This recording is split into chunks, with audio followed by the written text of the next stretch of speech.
시청자 여러분 안녕하십니까? 한 주간의 한인사회 주요 소식을 정리해드리는 KBN 뉴스 주간 브리핑입니다. 이번 주 첫 소식입니다. 제80차 유엔 총회 참석차 뉴욕을 방문한 이재명 대통령이 지난 월요일 동포 간담회를 개최하고 한인들의 목소리를 청취했습니다. 이재명 대통령은 자랑스러운 대한민국을 만들겠다고 말하고 불편한 재외선거 제도 개선을 약속했습니다. 이재명 대통령이 뉴욕 한인 동포들을 찾았습니다. 유엔 총회 참석차 뉴욕을 방문한 이재명 대통령 내외는 어제 저녁 맨해튼 지그펠트 볼룸에서 뉴욕 동포 간담회를 열고 우리 재외국민들이 대한민국 국민임을 자랑스럽게, 대한민국 국민임을 당당하게 말할 수 있는 그런 대한민국을 꼭 만들도록 하겠다고 밝혔습니다. 이재명 대통령은 조국이 해외에 나가 있는 국민들을 걱정해야 하는데 재외국민들이 본국을 걱정하는 일이 꽤 오랫동안 있었던 것 같다며 이젠 대한민국이 여러분을 생각하고 걱정하겠다고 밝혔습니다. 원래 조국이 해외에 나가 있는 우리 국민들을 걱정해야 되는데 우리 재외국민들이 본국 대한민국을 걱정하는 일이 꽤 오랫동안 있었던 것 같습니다. 이제 대한민국이 여러분들을 생각하고 여러분들을 걱정하겠습니다. 이재명 대통령은 재외선거 제도 개선도 약속했습니다. 투표하기가 왜 이렇게 어렵냐고 말씀들 많이 하신다며 투표 제도 개선도 확실히 해내도록 하겠다고 약속했습니다. 대한민국 국력이 이렇게 신장했는데 재외국민들을 포함해서 전 세계 어디에 있든 대한민국 주인으로서의 권력을 제대로 행사할 수 있도록 투표제도 개선도 확실하게 해내도록 하겠습니다. 동포사회를 대표해 마이크를 잡은 이명석 뉴욕 한인 회장은 지난 대선 선거에서 재외국민들은 압도적으로 이 대통령을 지지했다며 대통령의 뉴욕 한인사회 지원을 당부했습니다.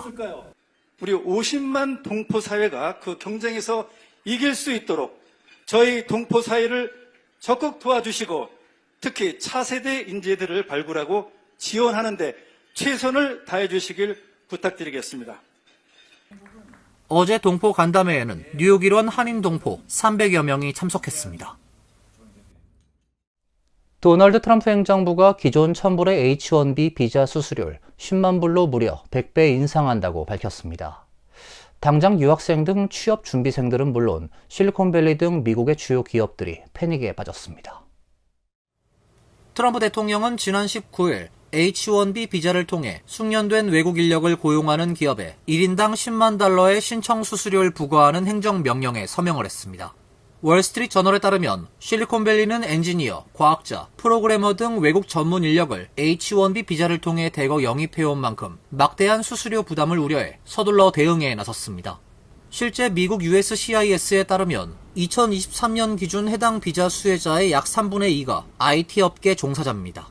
아마존과 마이크로소프트를 포함한 주요 기업들은 H-1B 비자를 소지한 직원들에게 긴급 지침을 내려 규정이 명확해질 때까지 미국을 떠나지 말 것을 당부했습니다. 또 해외에 있는 직원들에겐 규정이 발효되기 전까지 미국으로 돌아오라고 권고했습니다. 인사팀 직원들은 직원들의 위치를 파악하고 필요할 경우 항공편 예약을 돕기 위해 분주히 움직였습니다.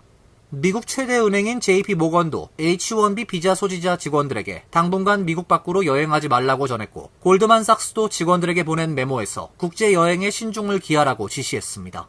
이 같은 혼란이 발생하자 백악관은 이 수수료가 기존 비자 소지자가 아닌 내년 2월 새 비자 추첨 이후 신청자에게 적용된다고 밝혔습니다. 또 10만 달러는 매년이 아닌 일회성 수수료라고 덧붙였습니다. 한편 백악관은 이번 조치가 미국인 고용을 촉진하고 외국인을 고용하는 기업들의 정책적 불확실성을 부여하기 위한 것이라고 설명했습니다. 트럼프 대통령은 지난 19일 오벌 오피스에서 이번 조치를 발표하며 하워드 러트닉 미 상무장관과 함께 모든 대기업들이 이 조치를 지지한다고 밝혔습니다.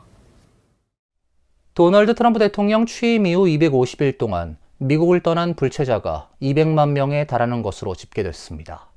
하루 평균 8,000명꼴로 미국 4대 도시 중 하나인 휴스턴 전체 인구와 맞먹는 규모입니다. 국토안보부는 어제 지난 1월 22일 트럼프 대통령 취임 이후 불체자 160만 명이 자진 출국했고 40만 명 이상이 강제 추방됐다고 발표했습니다. DHS는 올해 말까지 60만 명가량이 추가로 출국해 역대 기록을 경신할 것이라고 전망했습니다. 트리샤 맥러플린 차관보는 불과 250일 만에 200만 명이 떠났다는 사실은 트럼프 행정부의 정책 효과가 입증된 것이라며 전과자가 우선적으로 추방되고 있지만 다른 불체자도 잦은 출국하지 않으면 체포와 추방에 직면하게 될 것이라고 강조했습니다. DHS는 또 최근 4개월 동안 CBP는 단 한 명의 불체자도 국내에 들여보내지 않았다고 덧붙였습니다. 한편 DHS가 어제 포켓몬스터 애니메이션을 패러디한 이민자 체포 영상을 공개하면서 갑론을박이 일고 있습니다. 모두 잡고 말겠어란 제목의 1분 분량의 영상은 주제가가 배경에 흐르는 가운데 연방법 집행관들이 용의자들을 체포하는 장면을 담았습니다. 용의자들에게 수갑을 채우는 장면이 이어지며 IC가 체포한 용의자들의 사진이 포켓몬 카드 형태로 등장하며 영상이 마무리됩니다. 텍사스주 IC의 총격 사건이 발생해 1명이 사망하고 2명이 다쳤습니다. 현장에서 발견된 총알엔 안티-IC란 글씨가 새겨져 있었는데요. 정부의 이민 단속에 반대하는 이념적 동기가 있었던 것으로 파악됩니다. 텍사스주 댈러스에서 IC 시설을 향해 총격을 가하는 사건이 발생해 이송 차량에 탑승하고 있던 구금자 1명이 사망하고 2명이 부상을 당했습니다. 경찰은 총격 용의자인 이웃 건물 옥상에서 소총으로 조준 사격을 했으며 총격범은 사건 직후 스스로 목숨을 끊었다고 밝혔습니다. 총격 용의자의 신원은 29세 남성 조슈아 잔으로 파악됐지만 왜 총격을 가했는지 정확한 동기는 아직 밝혀지지 않았습니다. FBI가 공개한 현장에서 발견된 총탄엔 반이민국이라고 쓴 글씨가 적혀 있었습니다. DHS는 성명을 발표하고 이번 총격 사건은 IC 건물을 향해 무차별 난사를 한 사건이며 비상 출입문 앞에 서 있던 호송 차량이 피해를 당했다고 밝혔습니다.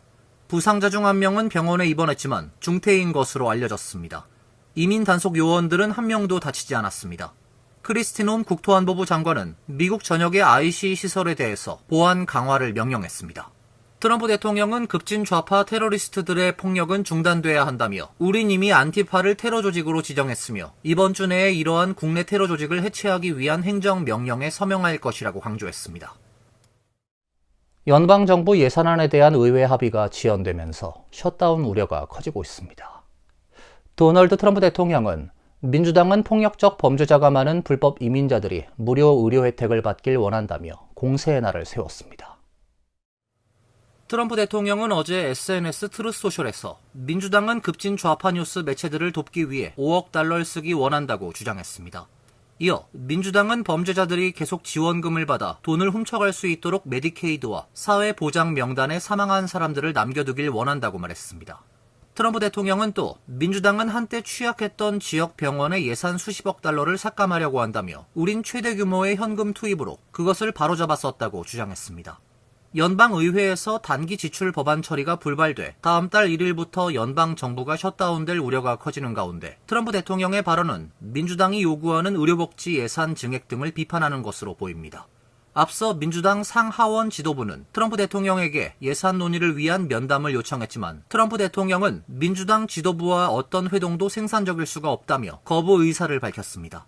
트럼프 대통령은 이날 민주당은 남성이 여성 스포츠에서 뛰는 것을 원하고 모두를 위한 트랜스젠더, 국경 개방, 어쩌면 가장 중요한 5글자 단어, 범죄와 미국을 파괴할 많은 것들을 좋아한다며 이런 일이 일어나게 둬서는 안 된다고 강조했습니다. 세계에서 가장 널리 사용되는 해열 진통제 타이레놀이 자폐를 유발할 수 있다는 지적이 나왔습니다. 도널드 트럼프 대통령은 임산부들에게 타이레놀 사용을 자제하라고 권고했습니다. 트럼프 대통령은 어제 로버트 F. 케네디 주니어 보건복지부 장관, 마티 마카리 FDA 국장, 제이 바타차리아 국립보건원 원장, 메흐멧 오즈 건강보험 서비스센터장 등이 참석한 가운데 기자회견을 개최하고 타이레놀 복용은 자폐증을 유발할 수 있다고 밝혔습니다. 트럼프 대통령은 타이레놀 복용은 좋지 않다며 고열이 심한 경우 등 의학적으로 필요하지 않은 여성들은 임신 중 타이레놀 사용을 제한할 것을 강력히 권장한다고 말했습니다. 트럼프 대통령은 케네디 장관은 나와 함께 이 문제를 정치 최전선으로 이끌었다며 우린 훨씬 더 많은 것들을 알고 있다고 말했습니다. 월스트리트저널은 이번 발표로 제약사 캠뷰를 상대로 줄 소송도 잇따를 전망이라고 보도했습니다. 2022년 이후 J&J와 캔뷰를 상대로 아세트아미노펜이 자폐증이나 주의력 결핍 과잉 행동 장애를 유발했다는 혐의로 500건이 넘는 소송이 제기됐지만 법원은 그동안 대부분 근거가 부족하다며 사건을 기각했습니다. 타이레놀 제조, 판매업체인 캔뷰는 트럼프 대통령 기자회견 이후 고객들을 안심시키는 데 집중하고 있습니다.